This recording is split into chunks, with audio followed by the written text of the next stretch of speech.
இன்னைக்கு நாங்கள் தள்ளுவண்டி கடை ஆரம்பிச்சு டே 97. இன்னைக்கு எனக்கு கொஞ்சம் ஆர்டர்ஸ் வந்ததுனால மதியானம் நேரமா கடையில் வேலை பார்த்துட்டு இருந்தான். அப்போ இந்த கீச்சனை போடுற பாக்ஸ் கொஞ்சம் அளவாக தான் இருந்துச்சு. ஆனால் நாளைக்கு இந்த கீச்சன்ஸ் ஃபுல்லாக டெலிவரி கொடுத்தாகணும். நம்ம ஊர் மேட்டுப்பாளையத்தில் பெருசாக எதுவும் கிடைக்காது. கோயம்புத்தூர் தான் போய் ஆகணும். போயிட்டு சீக்கிரம் ரிட்டர்ன் வரணும். என்ன பண்றதுன்னு யோசிக்கிறதுக்குள்ள சரி ஓகே 4:45 ட்ரெயினுக்கு போய் ரிட்டர்ன் 6 மணி ட்ரெயினில் வந்துடலான்ட்டு 4:45 ட்ரெயினுக்கு கிளம்பிட்டான். டக்குன்னு கிளம்பி வண்டியை கொண்டு போய் பார்க்கிங்ல போட்டு டிக்கெட்டை வாங்கிட்டு ட்ரெயினில் ஏறிட்டான். ஆக்சுவலாக நம்ம மேட்டுப்பாளையம் மக்களுக்கு இந்த கோயம்புத்தூர் ட்ரெயின் ஒரு செம்மையான டிரான்ஸ்போர்ட். வெறும் ஒரு 3/4 மணி நேரத்தில் போகலாம், 3/4 மணி நேரத்தில் ரிட்டர்ன் வந்துடலாம். அதுவும் 20 ரூபாய். ஆனா இதுல கவலை என்னன்னா இந்த ட்ரெயின் டைமிங்க்கு தான் இருக்கு. இது மட்டும் சென்னை மற்றும் மாதிரி ஒரு 10 நிமிஷத்துக்கு ஒரு ட்ரெயின் இது இருந்துச்சுன்னா மேட்டுப்பாளையம் செம்மையா டெவலப் ஆயிரும்ல. சரி ஓகே ட்ரெயின்ல உட்காந்து கடலை வாங்கி சாப்பிட்டான். ஆனா அந்த கடலை முடியறதுக்குள்ள தொழிலூர் வந்துருச்சு. சரி திரும்பி பாக்குறதுக்குள்ள ஜங்ஷனே வந்துருச்சு. கோயம்புத்தூர் ஜங்ஷன் விட்டு இறங்கினோடனே டக்கு பேக் சைட் கேட்டுக்கு ஓடி போய் ராபிடோ புக் பண்ணி 10 நிமிஷத்துல ராஜ வீதிக்கு போய் பாக்ஸ் வாங்கிட்டு சாதிக்கு பிறந்தவன்டா இந்த சக்கரபாண்டின்ட்டு ஆசையோட போனா உன்னை சோதிக்க பிறந்தவன்டா இந்த ரத்தனவேலின்ட்டு கோயம்புத்தூர் டிராபிக். எப்பப்பா சரியான டிராபிக், அது நான் மூவிங் டிராபிக். சரி இந்த இடத்துல டிராபிக் இருக்கிறது ஒரு ஆச்சரியமான விஷயம் இல்லதான். அப்படியே டவுன் ஹாலுக்குள்ள போய் இந்த பெங்களூர் பிரியாணி கடையில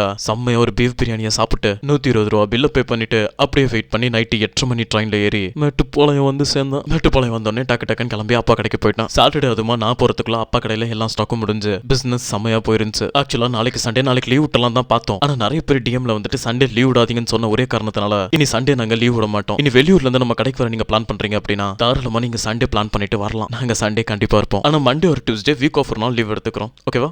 பாய்.